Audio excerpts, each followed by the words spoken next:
Bom dia, está no ar o programa Reunião de Pauta, a sua primeira fonte de notícias aqui na Causa Operária TV, trazendo para você as principais notícias do Brasil e do mundo nessa quinta-feira, dia 12 de junho, com os comentários do meu companheiro de bancada, Francisco Muniz. Tudo bom, meu caro Chico? Bom dia, Thiago. Bom dia, público da Causa Operária TV. Bom dia para a nossa produção da Causa Operária TV. Que mais? Bom dia a todos, né? Produção, Hoje... Hã? Produção mandou seu bom dia também, mas Bom desculpa, dia, Chico. Você carinhoso. Não, bom dia a todos aí. Vamos lá que hoje vai ser bom. Vamos lá que hoje vai ser bom e nós já temos uma charge muito especial aqui para os companheiros que estão assistindo. Acho que ainda não. Acho que ainda não. Mas que nós me temos consta. uma programação aqui muito especial, então, meu caro Chico. Isso tem. Que nesse final de semana, ó, faltam 2 dias para o lançamento do livro A Luta por um Partido Revolucionário dentro do PT. A obra que o Partido da Causa Operária está lançando nesse sábado agora, lá no Centro Cultural Benjamin Perret. Nós temos um card Tem. do evento, tem aí, né? Uma história, a história do Partido da Causa Operária, as pessoas têm muita curiosidade de saber como que foi a formação do partido, né? Desde quando a organização ainda se chamava Organização Quarta Internacional e atuava como uma corrente dentro do PT. Aliás, antes disso, né? Porque o livro ele aborda ainda o período das articulações para formar o PT. Ainda em 1979, o Partido dos Trabalhadores vai ser formado em fevereiro de 1980, né? E toda a luta que foi travada desde então até a expulsão do Partido da Causa Operária, do PT, na esteira da crise que se abriu ali com a derrota nas eleições gerais de 89, um momento que se cruza, inclusive, tanto com a ascensão do movimento operário, quanto o momento do seu refluxo a partir dos anos 90, né? Então isso aqui é parte da história não só do PCO, mas também do Brasil e do próprio movimento operário mundial. E é isso que vai estar lá sendo lançado no Centro Cultural Benjamin Perret, às 17 horas, logo depois da análise política da semana, que começa às 13, uma obra de 400 páginas, como está destacando ali o card.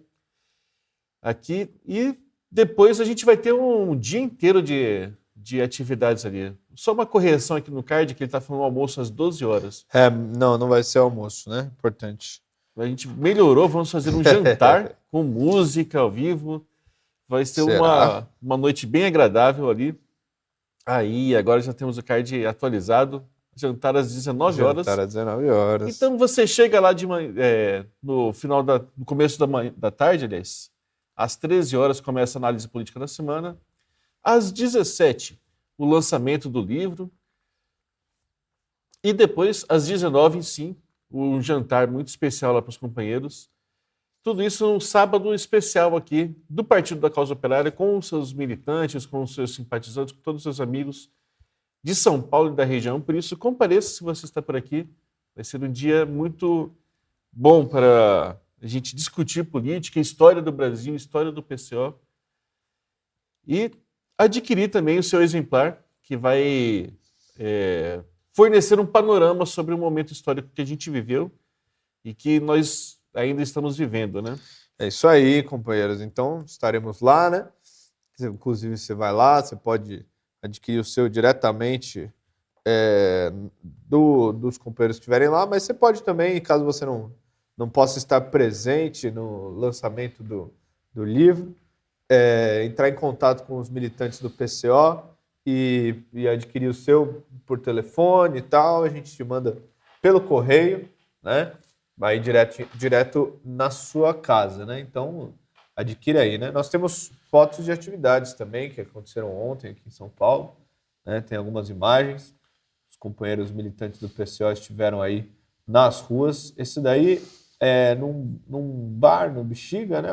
O pessoal adquiriu um livro nosso e botou ali como parte do coração, né? Esse aí, na Consolação, um outro bar chamado Bar do Vinho, onde os companheiros estavam abordando, né, o pessoal para que eles conhecessem aí os materiais do Partido da Causa Operária, o jornal Causa Operária, o dossiê, o livro, né, os livros demais, a revista Textos e tudo mais, né, o pessoal estava no bar. Isso daí são alguns cartazes, né, que encontramos aí pelas ruas de São Paulo, colados, né? Toda vez que a gente manda foto aqui é outro lugar novo, né? Que não tinha ainda. Isso aí, se não me engano, é no bairro da Santa Cecília, aqui em São Paulo, né? Onde os comitês de luta fizeram essas colagens aí. Tem o cartaz do Netanyahu procurado, né? Por crimes aí contra a humanidade. Um cartaz que o pessoal gosta muito. Você que gosta assim, o pessoal vira e mexe me liga para ver se a gente tem esse cartaz, se esconde, consegue achar esse cartaz, né, que a gente mostra aqui. Pode entrar em contato que a gente te ajuda aí, né? E o outro cartaz, Lula rompa com Israel, né? Também uma importante campanha aí sendo levada adiante por nós e por vários outros agrupamentos que consideram que o negócio chegou, alcançou aí um ponto de totalmente inaceitável, né? A gente vai falar aí sobre a questão do Thiago Ávila, que eu acho que é uma questão chave para esse problema, né? Do rompimento da relação com Israel. Mas, enfim, né? A gente tem esse cartaz, tem panfletos, tem vários materiais com relação a essa campanha especificamente. E vamos começar aqui com uma notícia muito importante. Não é momento Pig não, cara. Olha o cara falando bobagem. O momento Pig vai vir na sequência. Já, né? Aguardem.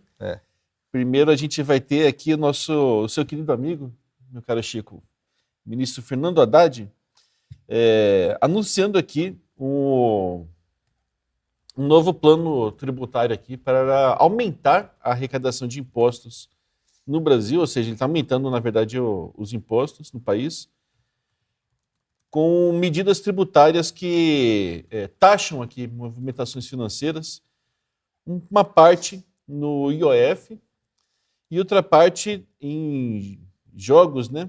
Nas chamadas bets aqui, que são sistemas de aposta online, e também alguns tipos de investimentos aqui, letras do crédito imobiliário, do agronegócio, e o aumento aqui de juros sobre capital próprio, mas o interessante é que ele está fazendo tudo isso daqui, queria pedir um comentário até seu a respeito, para aumentar a arrecadação em 10 bilhões de reais esse ano e 20,6 bilhões de reais no ano que vem, quando pegar o período cheio já de arrecadação de tributos. Isso aqui, a gente sempre tem que lembrar, eu acho que cada 1%, eu estava vendo a matéria aqui, a gente dá uns valores, às vezes, da última vez que a gente falou foi 38 bilhões, mas eu vi uma outra matéria que fala o seguinte, cada vez que o governo aumenta 1% na taxa Selic e esse 1% ele permanece por 12 meses, o gasto real com juros, na verdade, ultrapassa 43 bilhões de reais. Ou seja, essa arrecadação toda aí, né, ela não resolve nada, né? Não vira nada, porque o Haddad vai lá, aumenta os impostos, toma uma série de medidas muito impopulares, né? Aí tudo bem, são impostos assim menos relacionados ao consumo e mais relacionados aí a transações financeiras e tal, mas não é como se não tivesse aumentado os impostos de várias outras coisas, né? E no fim das contas não serve para nada, ele não consegue vencer, né, a sanha dos bancos, né, que pega esse dinheiro todo aí rapidinho e bota no próprio bolso, né? Na verdade, no fim das contas, é uma política que tem essa função, né? Tirar o dinheiro de determinados lugares para, no fim das contas, o governo ter mais condições de pagar a dívida, né, com os bancos, que é uma dívida que não deveria nem ser paga, não deveria nem ser considerada, já foi paga e repaga várias vezes aí, é um negócio totalmente ilegal, né? Mas é isso, a situação é muito complicada, né? E agora sim, meu caro Chico, você e o telespectador que estava aguardando aqui, o momento Pig.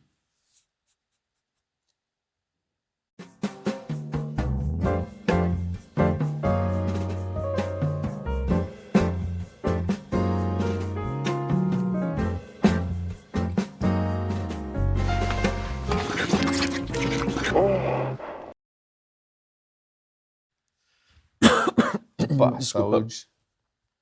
A essencial revisão fiscal é o título artigo aqui de opinião do editorial do Estado de São Paulo de hoje, que cobra aqui o que eles chamam de esforço fiscal mais ambicioso, usando aqui aspas para inclusive um alerta feito pelo FMI, que também está na campanha aqui, para pressionar o governo não só por aumento de impostos, mas também por corte de gastos. Tirar 1 bilhão do BPC e mais alguns bilhões aqui de gastos sociais. Tá pouco para os banqueiros, né, Chico? Pois é. E você vê, né? A imprensa burguesa sempre pressionando mais e mais e mais. E tem uma outra matéria que saiu do Estadão, não sei se é nessa mesma matéria que ele fala, né? Que precisa cortar gastos. Né? Está sempre exigindo que o governo corte gastos. Né? A gente já fez esse questionamento aqui. Corte quais gastos? Porque menos do que o governo já faz é difícil. É difícil. Né? Então é sempre uma pressão para o governo. A matéria do Estadão até falava assim: cortar gastos é menos impopular do que aumentar os impostos. Né? Uhum. Na verdade, as duas coisas são bem impopulares, né? Bastante. Né? Na verdade, o governo não deveria fazer nada que causasse qualquer tipo de prejuízo à população. Né? Nada disso o governo deveria fazer. O governo, quem tem que arcar com custos de seja lá o que for, é a burguesia, são os banqueiros e tudo mais. Não tem que dar dinheiro para os banqueiros. Tem que tirar o dinheiro dos banqueiros, né, de modo a melhor aproveitá-lo aí com a população, né? Isso a gente tem sempre que lembrar também, né, que o país tem um gasto mesmo, que nessas matérias é esquecido, né? Uhum. Que é o gasto da dívida pública. Consome metade do orçamento brasileiro. Isso aí não. E na verdade, quando fala cortar gastos, é aumentar esse gasto, especificamente. É cortar outros gastos para poder aumentar esse gasto aí de pagar a dívida pública. É isso que o Estadão e os banqueiros querem, né? Isso aí. Temos outro editorial do Estadão hoje, nesse nosso momento PIG generalizado, né? Que é o que trata do depoimento do ex-presidente Jair Messias Bolsonaro ao Supremo Tribunal Federal antes de ontem, né? Falando justamente, o jornal justamente defendendo aqui a condenação dele, colocando aqui o réu Jair Messias Bolsonaro coreografou cada gesto, mediu cada palavra, ensaiou cada sorriso para ser interrogado pela primeira turma do STF na tarde antes de ontem. Eles colocam aqui uma coisa interessante, que é o seguinte: eles falam que o Bolsonaro, como é que ele fala aqui? Assumiu veladamente que assumiu veladamente aqui que discutiu propostas alternativas para reverter a derrota eleitoral, o que seria já um crime pela interpretação aqui do Estadão, Chico. Você discutir propostas. Discutir é um crime. Não, discutir propostas é um crime. Você vê, né? Aqui o Brasil é um país engraçado. Todo mundo dá o golpe, todo mundo faz aí todo tipo de loucura. O STF mesmo derrubou a Dilma, mandou prender o Lula, fez todo tipo de golpe aí, só que o outro é condenado, é acusado de golpe por ter discutido o quê, né? Ele entra no mérito? Qual que é É só uma ideia meio genérica, né? Discutiu-se algo foi discutido, mas o que foi discutido? O que será feito? O que deixará de ser feito? Qual que é a ideia, né? É uma coisa interessante, porque já virou assim uma condenação pelas ideias da pessoa, né? A pessoa teve determinada ideia, propôs determinada ideia, não houve ação em nenhum sentido de nada disso. Não conseguiram provar que ninguém tenha agido no sentido de dar um golpe de Estado no Brasil, né? Eles colocam assim... Pode falar. É que eles colocam assim: o réu confessou ter articulado manobras claramente golpistas para se aferrar ao poder, a despeito de uma derrota nas urnas. E qual manobra que foi feita? O que aconteceu? Foi articulado, mas assim, não aconteceu nada. Se é que foi articulado também, né? Deve ter sido, mas... Aqui você vê, é um pretexto, é uma perseguição, né? E não, assim, não é problema de defender o Bolsonaro, né? Não é uma questão de, do pessoal, né? Vocês estão defendendo o Bolsonaro, não é questão disso. É a questão de que você tem no Brasil uma situação em que o STF está fazendo aí o que é possível, é necessário para controlar as eleições, né? Controlar todos os âmbitos do poder no Brasil. Eles já legislam, já fazem aí muito mais do que as atribuições deles permitem no que diz respeito ao poder judiciário, inventam crimes, condenam sem provas, né? Perseguem pessoas, abrem inquéritos, organizam investigações como se fossem da polícia, já fazem aí um monte de coisa. Agora eles estão tomando conta do poder executivo. Vão decidir quem é candidato, quem não é candidato, quem pode ganhar a eleição, quem não pode ganhar a eleição, né? Querem tirar o Bolsonaro da eleição. O que vai acontecer com o Lula no dia de amanhã? Não se sabe. Então, assim, com o apoio do imperialismo, né, o STF caminha para se tornar os verdadeiros governantes do país. Já são, né, na prática, né?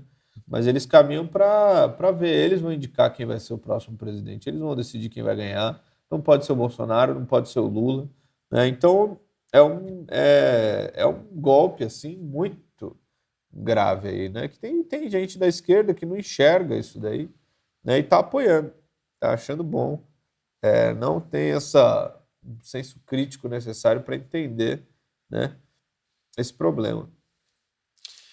Disso aqui vamos para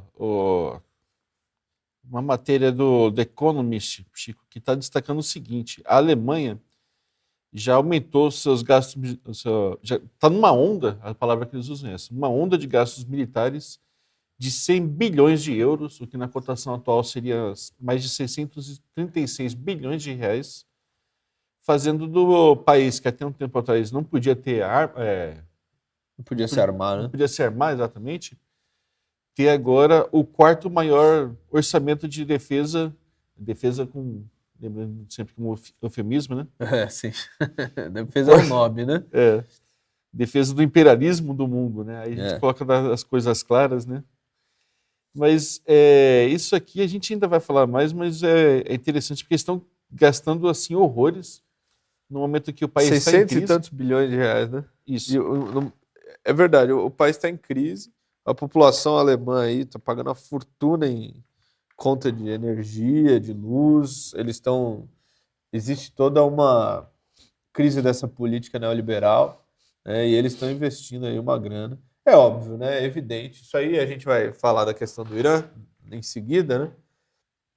É evidente que existe uma preparação do imperialismo, né, para um conflito armado em grande escala, né, cujos principais alvos são Irã, Rússia e China.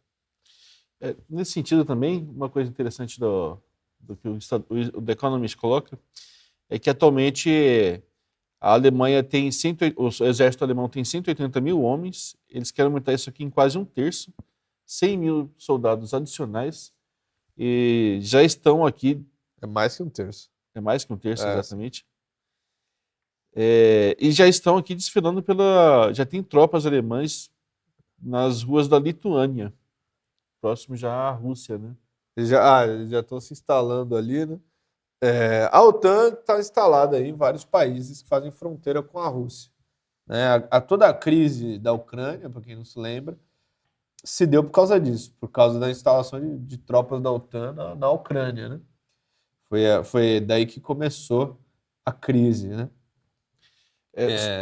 É um negócio evidente, né? A Alemanha e os países da Europa em geral, eles têm aí eles são uma frente do imperialismo para pressionar a Rússia, né? Aí a gente vai ver que Israel está ali para pressionar o Irã, como a gente vai constatar daqui a pouquinho, né? Tem a questão da China também. O negócio caminha aí para um enfrentamento em escala mundial. A notícia ela lembra que os soldados alemães estavam em Vilnius, a capital da Lituânia, que fica perto perto da fronteira, na verdade, com a Bielorrússia, que esse aí sim já é um país que faz fronteira com a Rússia e um dos principais aliados da Rússia no leste europeu, né? Exatamente. Disso aqui vamos para a matéria central aqui do dia, talvez da semana, né, Chico?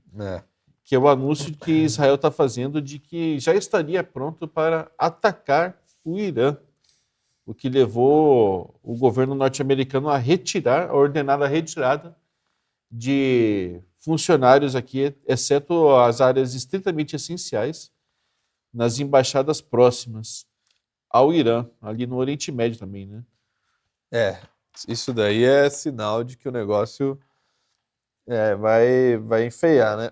O princípio disso tudo aí supostamente seria um não cumprimento do Irã com acordos no que dizem respeito à geração de energia nuclear, né? Seria esse o pretexto, né? Já existe essa pressão aí contra o Irã sobre a questão da energia nuclear há muito tempo. Tem desde sempre aí que se fala nisso daí, né? Foi criada toda uma agência de regulação, reguladora, né, para vigiar o que o Irã faz no que diz respeito à geração de energia nuclear, né?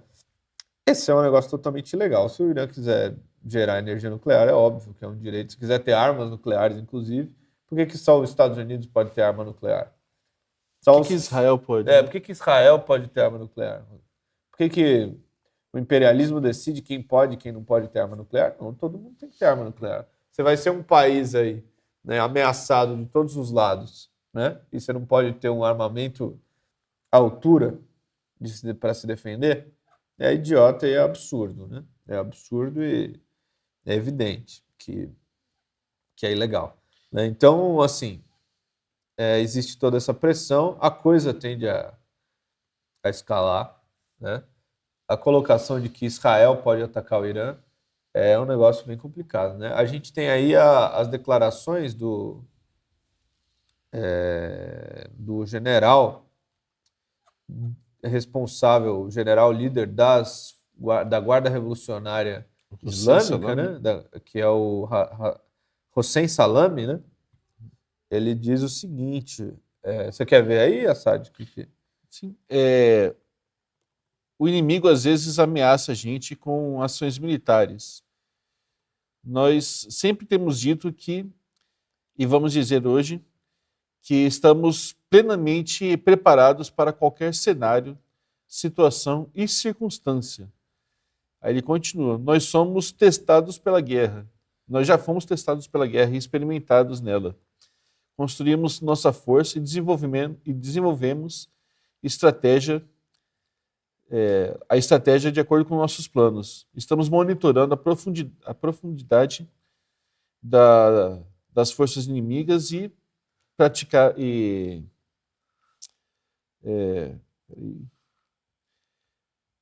deixa eu ver. E desenvolvido nossos planos, né? Practice our plans. Ele fala o seguinte, nós praticamos nossos planos. O que eu acho interessante, ele falou também, o inimigo pensa que vai conseguir lutar contra o Irã da mesma forma que ele luta contra os palestinos oprimidos em Gaza, que estão indefesos e sob um cerco israelense. Nós estamos prontos e essa é a realidade. Nós vivemos por anos porque estamos preparados para uma guerra em qualquer escala. Esse é o nosso trabalho e o nosso dever. Então, você vê que o Irã já se colocou aí, né? Já se colocou aí na situação de já esperando uma ofensiva aí do imperialismo. Essa ofensiva, muito provavelmente, pelo que tudo indica, virá através de Israel, né? Agora você coloca uma coisa que é interessante, né? Porque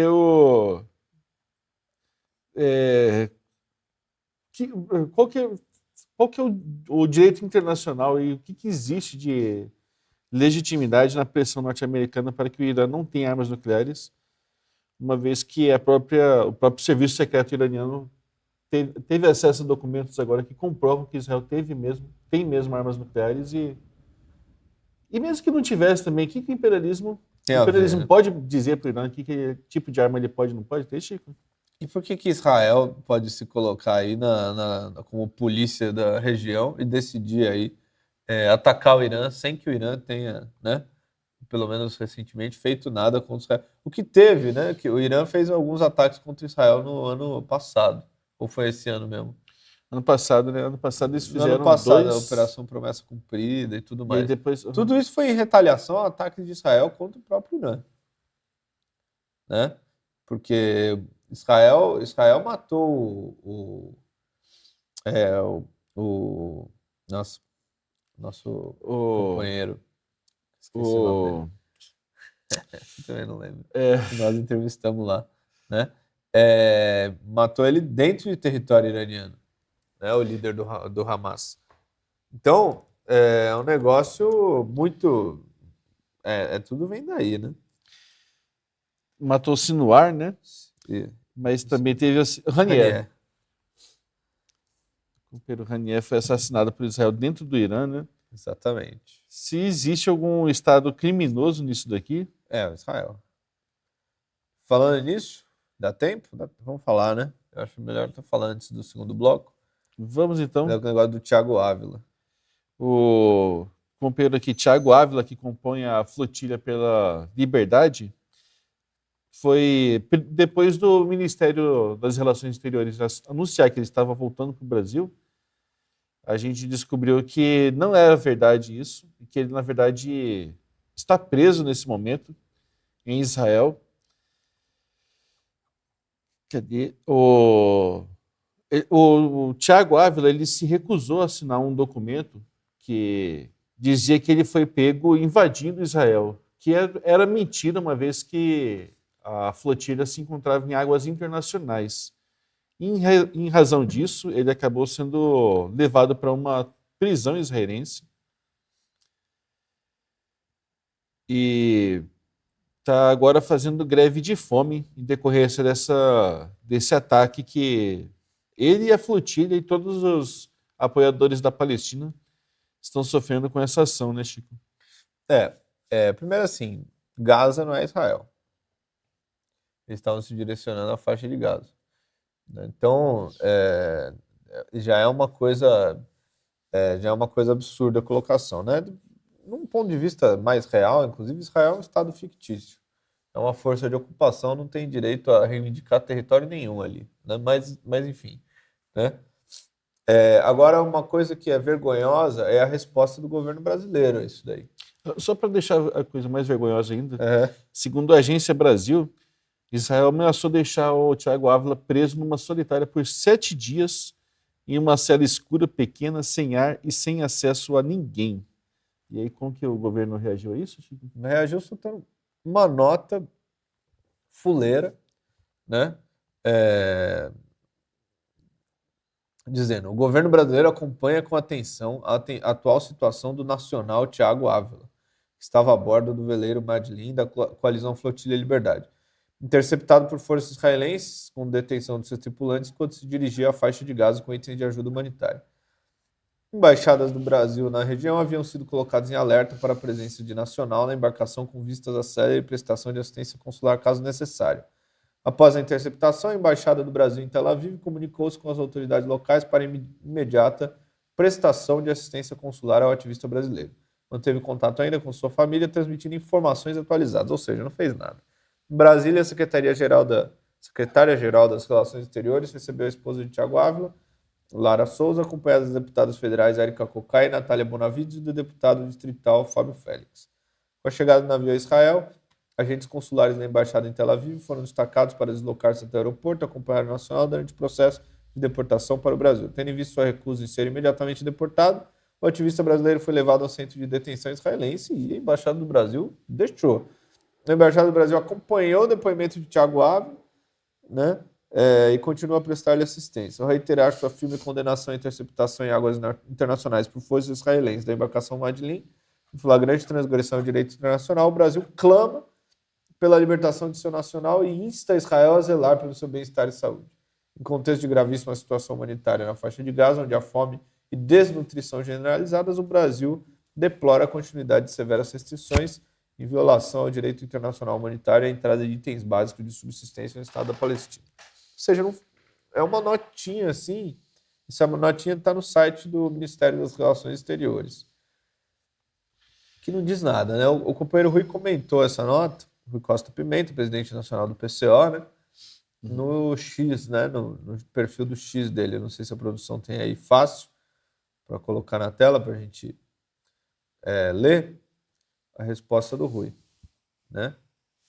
Colocando de forma bem clara, inclusive a posição nossa, né? A posição do Partido da Causa Operária sobre esse caso, né? Porque isso daí é uma ação, isso é uma inação do Ministério das Relações Exteriores, soltar uma nota dessas aí. Aí, temos a nota aqui. Lê aí pra gente. Nota covarde de Itamaraty diante da agressão criminosa do sionismo contra um cidadão brasileiro. O governo deve exigir a soltura de Ávila e ameaçar com imediatas retaliações se não for atendido. Qualquer outra atitude é uma infâmia. O governo brasileiro deve bloquear todas as relações comerciais com o Estado criminoso, a começar pelo petróleo que abastece os aviões e tanques dos assassinos de crianças e romper relações com os nazistas sionistas. É isso aí. Declaração aqui do companheiro Rui Costa Pimenta, que expressa também a posição do partido e certamente de todo mundo aqui que não se tornou aqui uma tchutchuca do imperialismo, né, Chico? Exatamente. Tem um pingo de amor próprio aqui por um brasileiro, né? Exatamente. Disso aqui vamos para, então, o nosso próximo bloco, companheiros. Pedindo a você que está aqui acompanhando pelo X e aliás, para você que está acompanhando no YouTube, acompanhar agora a gente pelo X e pela Play Só TV, a nossa plataforma, onde nós teremos mais 10 minutos aqui de conteúdo exclusivo do Reunião de Pauta. Se você já está em uma dessas plataformas, vamos pedir para você aguardar um minuto. Nós já retornamos com mais Reunião de Pauta.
É isso aí, companheiros. Estamos de volta no X e na Play Só TV, as plataformas onde é possível falar sobre o que acontece na Palestina, no Oriente Médio, defender o Hamas, quase como respirar com ar puro, né? Falar isso depois de ter que se segurar, né, Chico? Ainda mais nesse momento de ataque do imperialismo. Momento de tensão, né? Nós estamos num momento de tensão.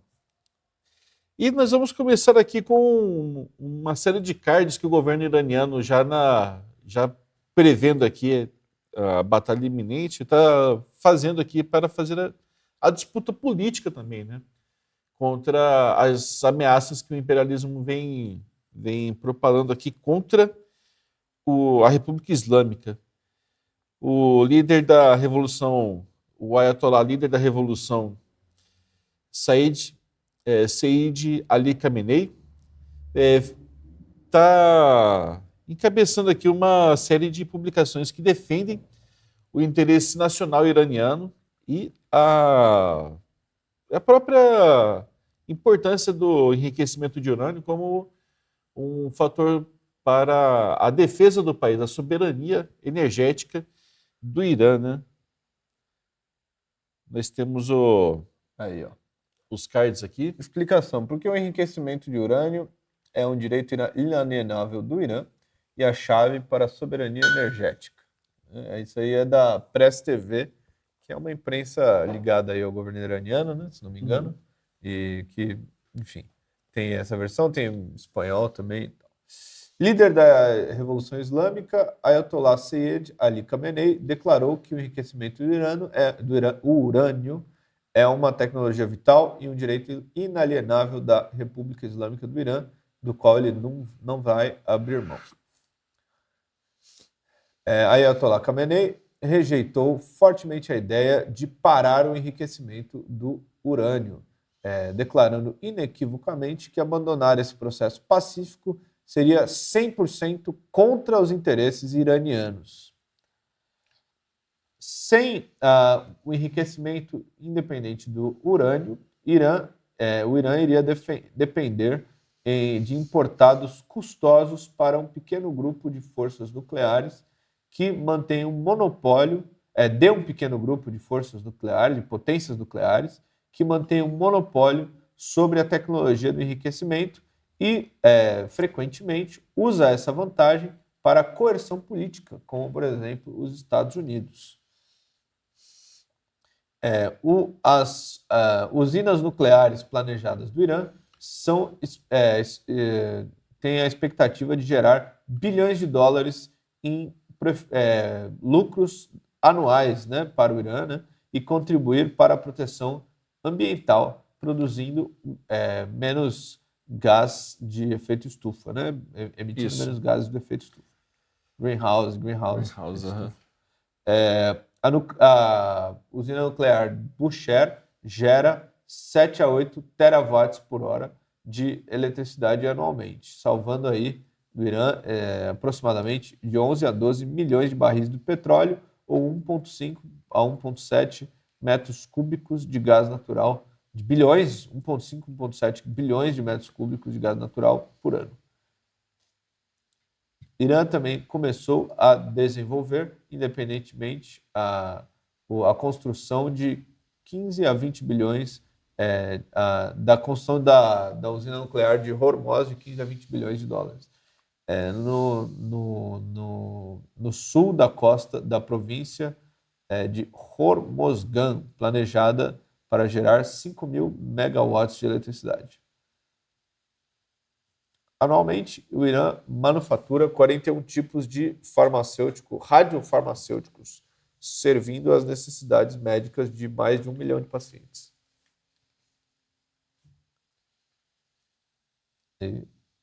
Na agricultura, o Irã está usando tecnologias nucleares para aumentar a produtividade, aumentar o controle de pragas, né, e aumentar a qualidade dos produtos. Essas conquistas refletem a determinação e capacidade do Irã de usar a ciência nuclear avançada para melhorar a qualidade de vida e proteger o meio ambiente. É isso aí. É isso aí, Thiago Assad? É isso aí. Comentários? A gente invertemos aqui um pouco a ordem, né? Ah, é? Mas eu li, você vai comentar. Eu vou comentar aqui agora. Proibido. Uma coisa que eu acho que a gente precisa ter muito claro, né, Chico, é que, como você mesmo lembrou, no ano passado nós tivemos a Operação Cumprida e a Operação Cumprida 2, que mostrou assim que o Irã se desenvolveu muito. Eles já foram, como eu disse, o Khamenei, testados na guerra, né? Aliás, foi o general Hussein Soleimani, Salami, aliás, diz que eles foram testados na guerra contra o Iraque especificamente, que foi uma guerra muito mortífera, e desenvolveram as capacidades de defesa deles de uma maneira muito grande desde então, a ponto de a gente ter visto no ano passado a Operação Promessa Cumprida 1 e 2, que mostrou que a superioridade deles em relação a Israel é muito grande, né? Exatamente. Não tem... E também, do lado do direito internacional, não existe nada que condene o Irã por ter armas, por ter sua capacidade nuclear de tanto produção energética, né, de ter sua autonomia energética, ter acesso à energia barata também, como também de se defender de maneira mais contundente contra as chantagens nucleares também que o imperialismo faz, né? Nós temos aqui uma notícia também interessante, enquanto você estava lendo, estava procurando, que na própria faixa de Gaza nós temos a Saraya Al-Quds, as brigadas Al-Quds lá ligadas à Jihad Islâmica, que estão anunciando aqui que explodiram mais veículos das forças sionistas nesse... Opa, não, esse aqui foi no último dia 8 que eles estão anunciando. Teve essa aqui, acho que a gente mostrou até já os vídeos, né? Mas tem, além disso, as brigadas Al-Quds anunciaram também que na tarde de ontem, quarta-feira, a retroescavadeira que chama, né? A escavadeira, desculpa. A escavadeira D9 que os sionistas usam para destruir casas foi destruída também por armadilhas com bombas que eles estão espalhando pela cidade de Khan Yunis. Então, a gente está vendo assim, Israel não consegue lidar com grupos guerrilheiros, né?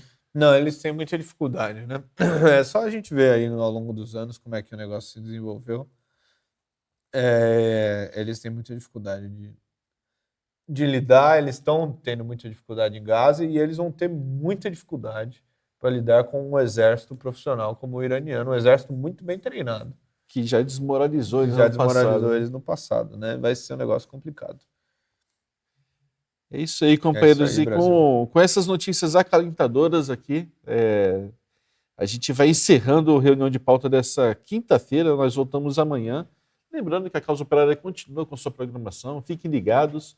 Fiquem ligados também no Diário Causa Operária, que tem muita notícia importante também, que você não vai ver em nenhum outro lugar. E tenham todos uma excelente quinta-feira.